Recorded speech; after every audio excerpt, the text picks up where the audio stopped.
Welcome to my channel SK knowledge class. दोस्तों आज की इस वीडियो में आपको बताऊंगा इस तरह का सवाल को हल करना जो कि 10th के बोर्ड एग्जाम में पूछा गया सवाल है। हर साल पूछा जाता है, तो ध्यानपूर्वक आपको समझना है, सीखना है। सवाल कह रहा है कि त्रिभुज एबीसी में डीई समांतर बीसी इस प्रकार है कि एडी बटे डीबी बराबर 3/5। यदि एसी बराबर 5.6 सेमी तो एई कह रहा है निकालने। एई बराबर वाट ऑब्जेक्टिव में पूछा गया था, इसलिए ऑप्शन दिया हुआ है। ठीक ना, देखिए इसको चित्र पे थोड़ा समझिए, तब माइंड में आएगा सवाल। सवाल कर रहा है त्रिभुज एबीसी त्रिभुज बना लिए। इसमें कर रहा है डीई समांतर, जो ऐसे रेखा है समांतर है, तो डीई जो समांतर है किसके है? बीसी के है। बीसी के है, यानी कि बीसी और डीई दोनों समांतर रेखा है एक दूसरे के। ठीक, फिर कह रहा है इस प्रकार है कि एडी कहाँ है? एडी बटे डीबी, तो एडी बराबर 3, तो एडी के जगह 3 लिख दीजिए। उसके बाद डीबी यहाँ है कितना है? 5। उसके बाद कह रहा है यदि एसी पूरा यहाँ से लेकर, ठीक ना, और यहाँ तक जो है कितना है? 5.6 cm। ठीक, ये पूरे है। अब की बारी पूरे दिया है एसी, तो एई निकालना है। ई कह रहा है निकालने, ई वाला भुजा। ठीक ना, अब देखिए दोस्तों एक चीज समझ लीजिए, इसको हम लोग क्या करेंगे? एक्स मान लेंगे। एई को एक्स मान लेते हैं। तो अब देखिए ये पूरा हमको मालूम है, एसी पूरा भुजा मालूम है, और इसमें आधा भुजा को हम मान लिए एक्स, तो पूरा में अगर आधा घटा देंगे तो ईसी निकल जाएगा।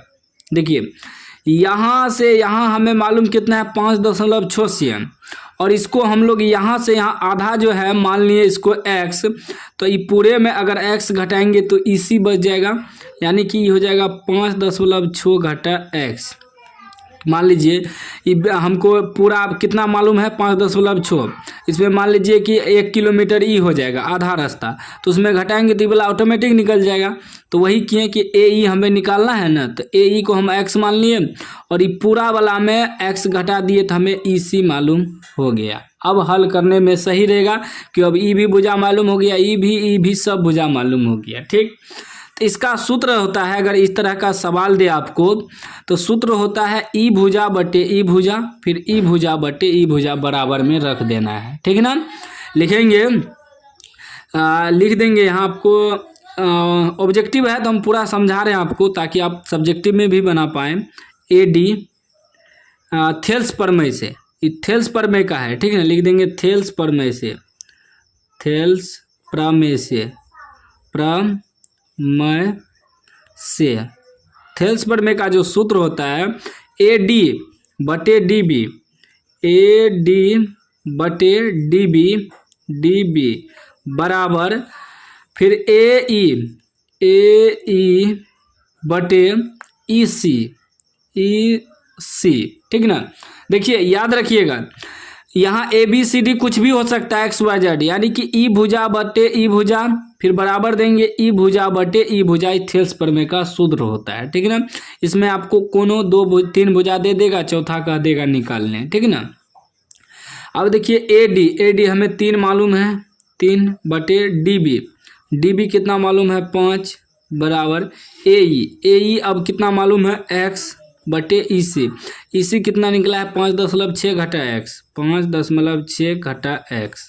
ठीक, अब क्या करेंगे? क्रॉस मल्टीप्लाई करेंगे।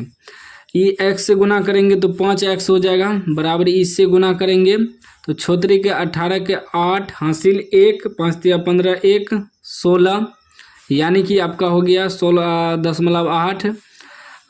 ई इस एक्स से भी गुना होगा -3x, फिर x एक जगह कर देंगे तो हो जाएगा 5x, ये माइनस है, इधर आके +3x हो जाएगा, बराबर कितना हो जाएगा? 16.8। अभी कितना हो गया? 5 3 8x बराबर 16.8। जब x बराबर निकालेंगे तो हो जाएगा 16.8, ये गुना में है तो इधर 8 भागा में आ जाएगा। अब इसका दशमलव उड़ाएंगे तो 1 पे एगो शून्य आएगा नीचे, ठीक है ना। 8 से कटाइए तो 8 से इसको कटाइए, 8 दूनी 16, ठीक है ना। फिर 8 का 8 फिर ये अब 21 में 10 से भाग देंगे तो कितना आ जाएगा 2.1, 2.1 सेमी, ठीक है ना। तो x हम किसको माने हैं, x ए ई को माने हैं, लिख देंगे अतः ए ई बराबर 2.1 सेमी, जो कि ऑप्शन कहाँ पे है, डी में है। तो इस तरह का सवाल को आपको इसी प्रकार हल करना है। कोई भी डाउट हो तो आप कमेंट बॉक्स में पूछ सकते हैं, उसका रिप्लाई हम तुरंत देते हैं। और चैनल को अभी तक सब्सक्राइब नहीं किए तो चैनल को सब्सक्राइब कर लीजिए।